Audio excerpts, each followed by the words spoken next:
Vous aussi, vous êtes un peu perdu quand vous regardez votre facture d'électricité? Pas de panique, on décrypte tout ça ensemble. Et pour nous aider, notre dessinateur Damien.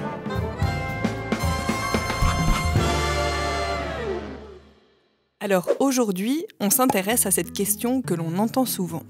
Pourquoi les prix de l'électricité changent d'une année à l'autre? Plusieurs facteurs influencent les prix de l'électricité. Chaque gestionnaire de réseau a des sources d'approvisionnement différentes. Son énergie peut provenir de ses sites de production, comme des installations solaires ou hydrauliques, et il achète une partie de l'énergie à d'autres producteurs sur le marché de l'électricité. Les enquêtes de l'Elcom ont montré que pour environ 2/3 des consommateurs finaux en Suisse, l'énergie doit être achetée sur le marché. Et dans ce cas-là, ces achats dépendent des fluctuations des prix du marché. En fonction de quand le gestionnaire de réseau va s'approvisionner, les coûts vont changer. Le marché de l'énergie change tout le temps, selon l'offre et la demande. Et les prix sont volatiles à cause de facteurs géopolitiques ou météorologiques, comme la guerre en Ukraine, la sécheresse en 2022 ou les fortes pluies en 2024. Tu peux faire tomber encore plus de pluie, Damien ? Cette volatilité a des répercussions sur les coûts d'approvisionnement, parce que les gestionnaires de réseau fixent leur stratégie sur 2 à 5 ans. Sur la base d'une projection, ils vont estimer les coûts d'achat une année avant la fourniture réelle.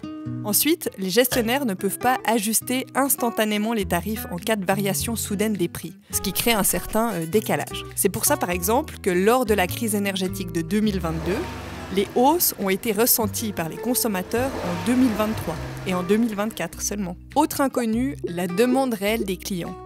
Les achats nécessaires pour approvisionner les clients changent jusqu'à la dernière minute. Là aussi, il peut y avoir un décalage par rapport aux projections qui avaient été faites une année plus tôt.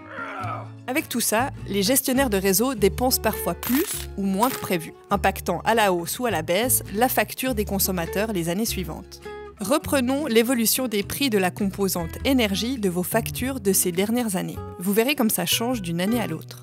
La valeur médiane en Suisse était de 7,94 centimes par kilowattheure en 2022, 13,08 en 2023 et 15,63 en 2024.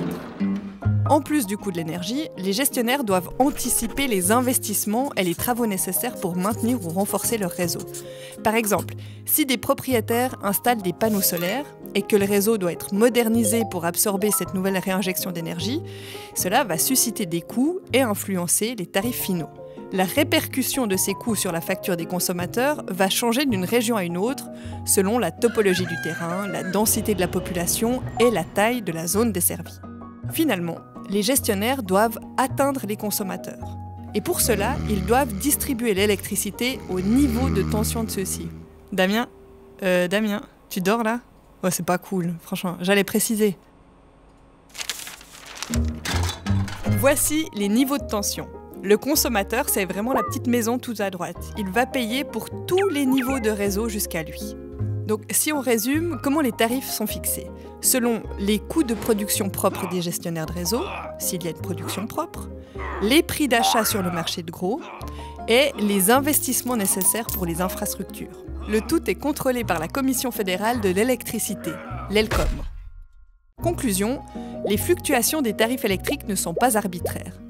Elles reflètent les réalités d'un marché énergétique complexe et volatile, combinées aux coûts d'entretien et de modernisation des infrastructures qu'implique la transition énergétique.